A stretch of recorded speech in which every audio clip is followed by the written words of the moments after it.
Oh my gosh, this series is too much. I love it, but man, like, I it's a really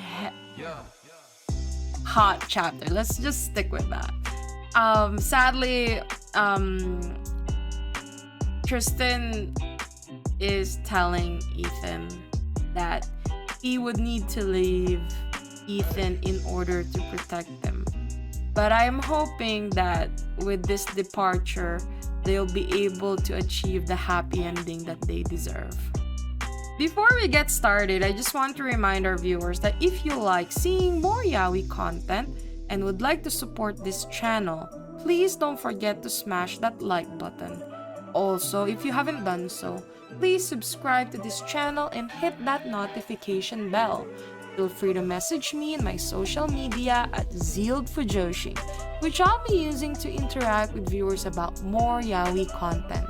If that's something that interests you, feel free to follow me at ZEALED FUJOSHI.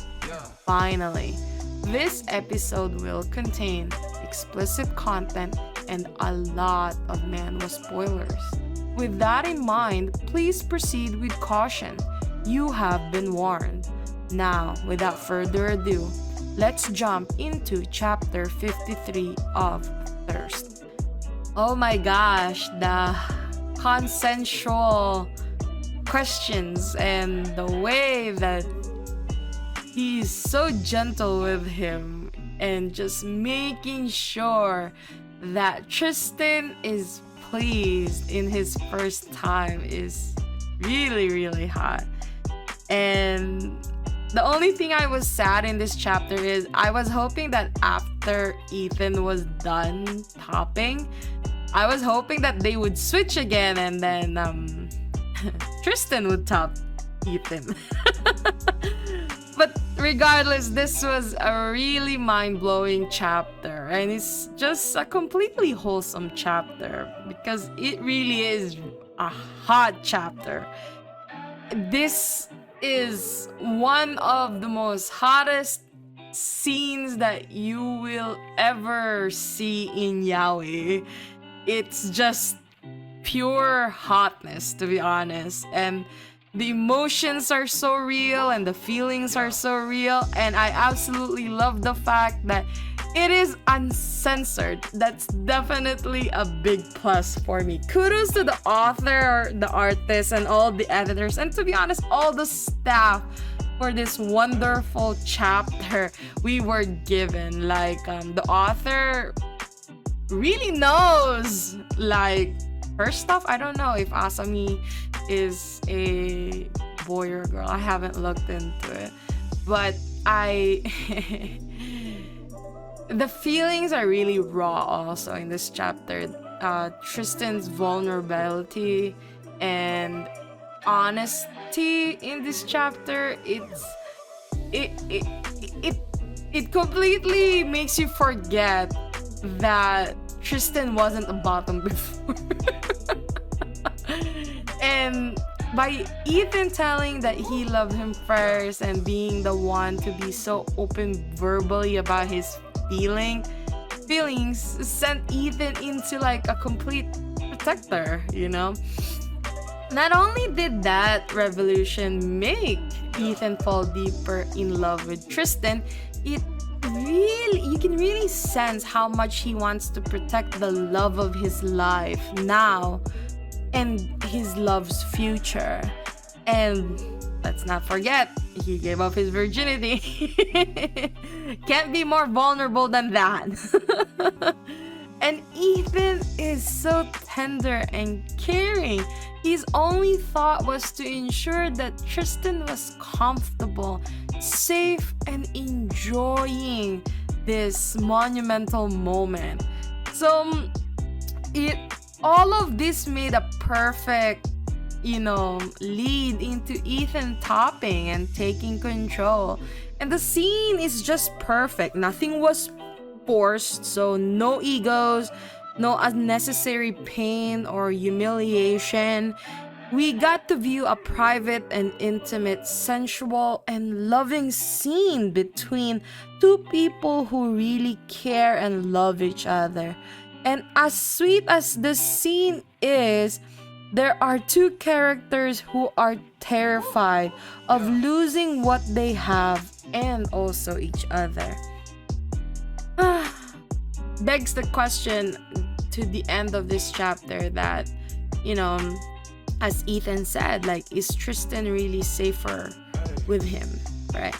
So I really love like how it went from like that sensual scene to this really down to earth scene. I love the author, to be honest.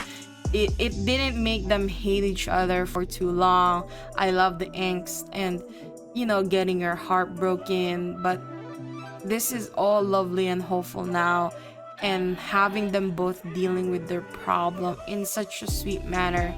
It's just completely wholesome, no toxic behavior and all, and they were just really pouring their honest emotions, right? And this love is really one of the best going on in the yaoi scene right now. And to add that it is an uncensored series, it's like everything is just pretty and beautiful in this series. Like, my gosh, like, it's really honestly nice seeing how accurate gay men is being depicted in this yaoi genre. Like, the bottom isn't begging for the top to stop. They're genuinely just enjoying themselves. And, you know, it's sometimes irritating how yaoi scenes go that direction, being a sensible part of your mind is worrying about consent and all those other factors. I love that this chapter is just about being genuinely kind. I am still hoping that before they do part, I hope that we get to see Tristan top Ethan before he goes. Because I am really listing this series as a switch couple from now on. And it's not enough seeing it one time. I have to see it both. The intimacy, my gosh, like, I feel like, well, I've reread this chapter so many times, and I feel like I was intruding in their moments while I was scrolling down my phone. Oh my gosh. They are amazing, and I absolutely love that everything is finally done. They've admitted their love for one another. So proud. Sad that they have to part, but we all know that this was a big possibility in this series. There's really no other way. I mean, there are other ways, but this seems to be a more realistic approach for them, rather than them like running off and then what, like they're gonna defeat the system and stuff like that. We need a little bit more than that. I know that's going to be the end, but we need a little bit more before they head that way. Anyway, I hope you enjoyed today's episode. Please don't forget to follow my social media to be teased about some of the boys' love that I'm interested in. Feel free to leave me a message and converse with me in my Discord channel. I'd love to hear back from you. And please consider supporting the show by donating as little as 99 cents through www.zealedfujoshi.xyz. Also, don't forget to support the author. All the manhwa details can be found in the description below. Again, thank you so much and hope to see you next time.